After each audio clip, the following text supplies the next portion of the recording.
I show up to the studios and I'm sober, and then they pull me into my dressing room. There was 2 liters of vodka. Being unsupervised by my parents, I drank the entire bottle.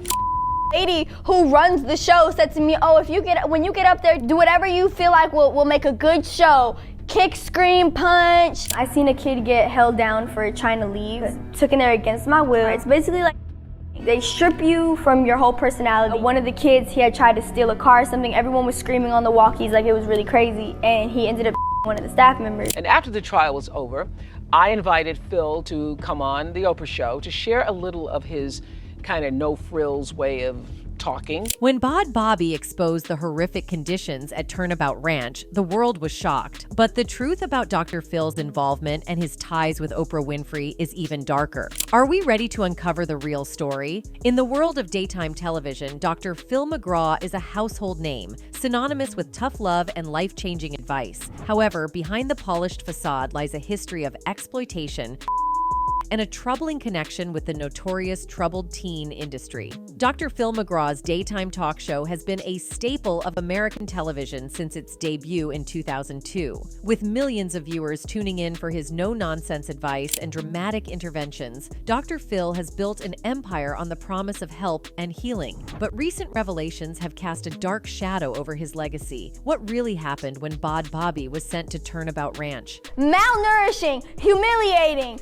screaming at, sleep depriving. That's not tough love. How deep are Dr. Phil's connections to the troubled teen industry, and what role does he play in the alleged abuse and exploitation? I expected to be treated with understanding.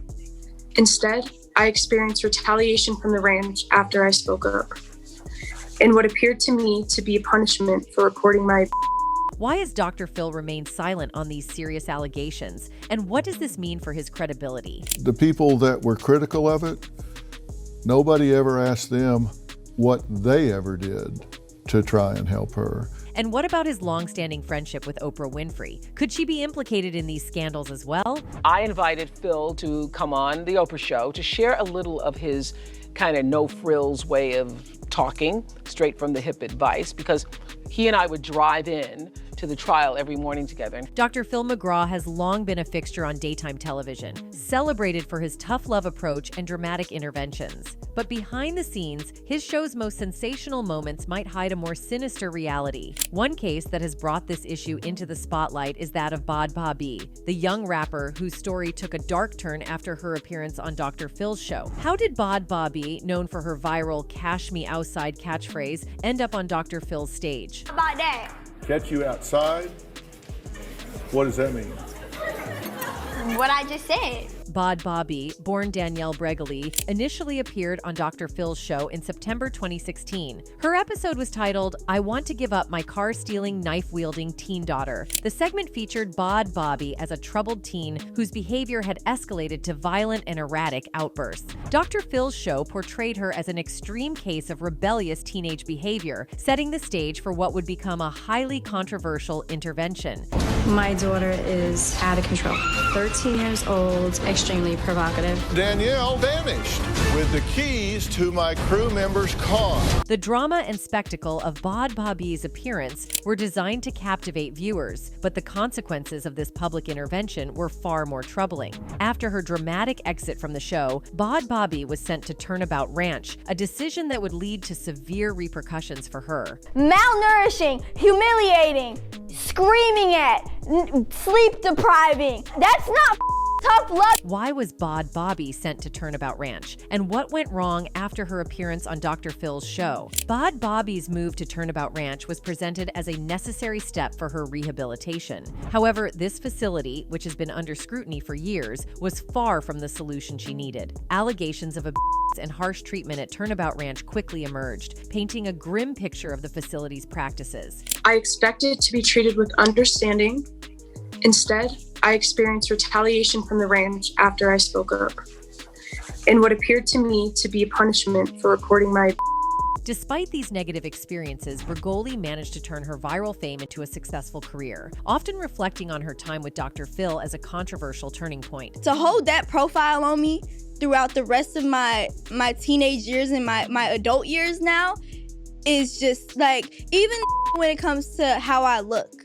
I was 13. Bregoli's revelations fueled public debate about Dr. Phil's ethics, leading to increased scrutiny of his show. Critics argue that his methods prioritize sensationalism over genuine help. Now, in case you don't know who we are talking about, Dr. Phil was born as Philip Calvin McGraw in Vanita, Oklahoma, on September 1st, 1950, to parents Joseph J. McGraw and an unnamed mother. Though Dr. Phil was born in Oklahoma, he grew up in the oil fields of North Texas, where his father was an equipment supplier. As Dr. Phil got older, he moved with his father to Kansas to pursue his dreams of becoming a psychologist. In 1975, Dr. Phil graduated from Midwestern State University with a BA in psychology. He went on to earn his MS in experimental psychology in 1976 and then gained a PhD in clinical psychology in 1979 at North Texas State University, now known as the University of North Texas. After Dr. Phil got his doctorate, he moved with his father to Wichita Falls, Texas, where his father had established a private psychology practice. Dr. Phil and his father partnered with Thelma Box, a businesswoman, to present self-help seminars. 6 years after joining Thelma and his father, Dr. Phil decided to sell his share in the company, receiving about $325,000. This was probably due to a year prior, in 1990, when Dr. Phil co-founded Courtroom Sciences, Inc., known as CSI, with lawyer Gary Dobbs. CSI was, and currently is, a trial consulting firm that provides services in U.S. litigation psychology, jury selection, trial consulting, witness training, and depositions. Through this particular business, Dr. Phil met Oprah Winfrey, marking his rise to fame.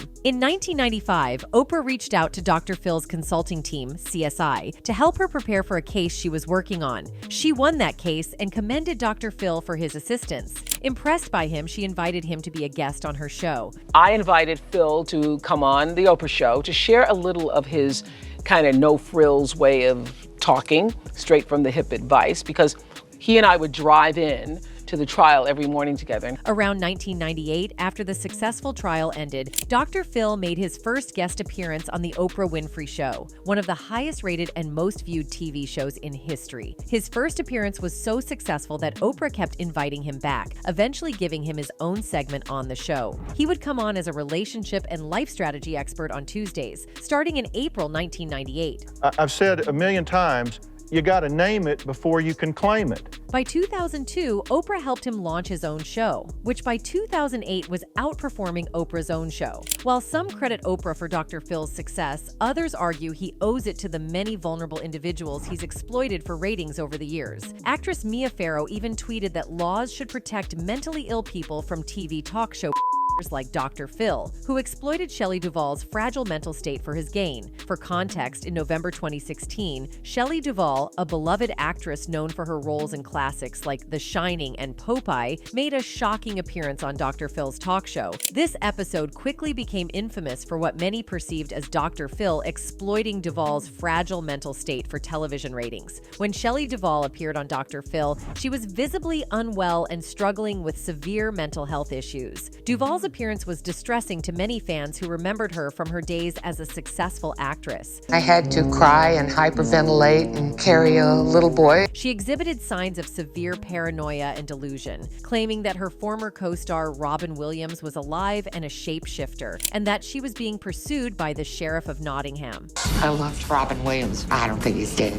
Where do you think he is? Shape-shifting. Dr. Phil's approach during the interview drew immediate criticism. Instead of offering compassionate support, he seemed to focus on eliciting the most sensational and disturbing statements from Duvall. If you so much as attempt to get my moon mole,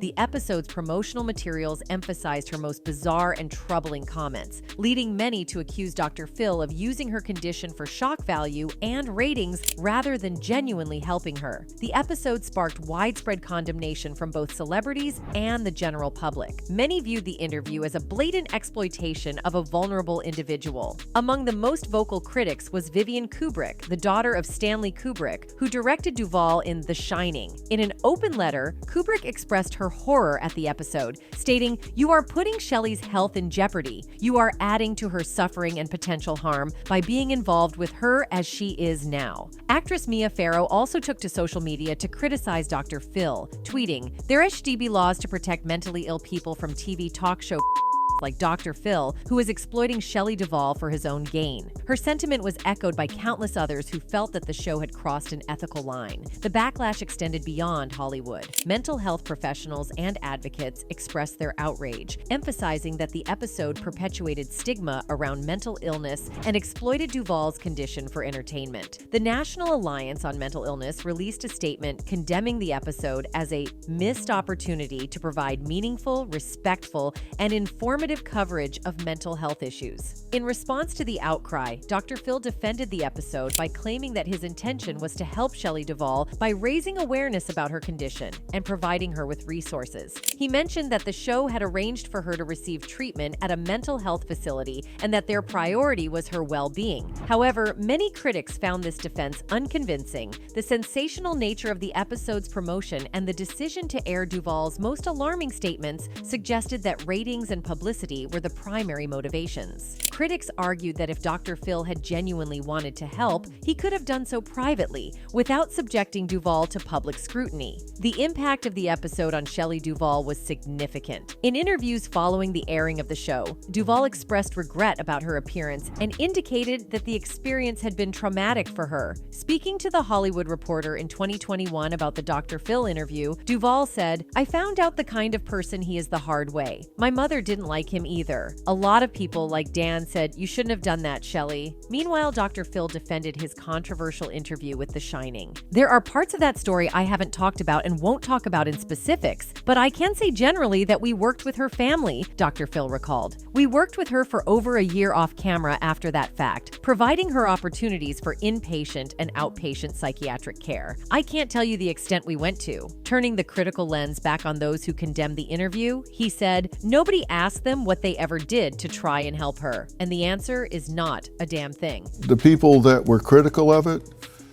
nobody ever asked them what they ever did to try and help her. Duvall died due to complications from diabetes at her home in Blanco on July 11, 2024. Another actor who Dr. Phil has used for publicity and ratings is none other than Orlando Brown. Orlando Brown, best known for his role as Eddie Thomas on Disney's That's So Raven, was a beloved child star. However, as he grew older, he faced numerous personal and legal issues, including arrests, substance and bizarre public behavior.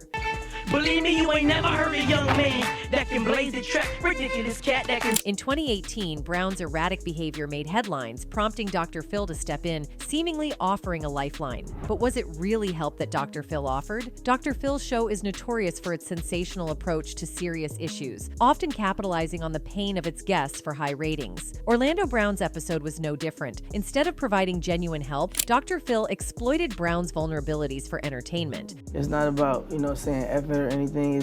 It's very clear to me that some of your thinking is confused. From the outset, it was clear that Dr. Phil was more interested in the spectacle than in Brown's well-being. The show's promotional clips heavily featured Brown's most shocking and disturbing moments, framing them in a way that emphasized the drama rather than the help he needed. And what's the 2-year-old's name? 2-year-old, still in the belly. Still in the belly, we don't know yet. Okay. And what's the 5-year-old's name? That's Mason.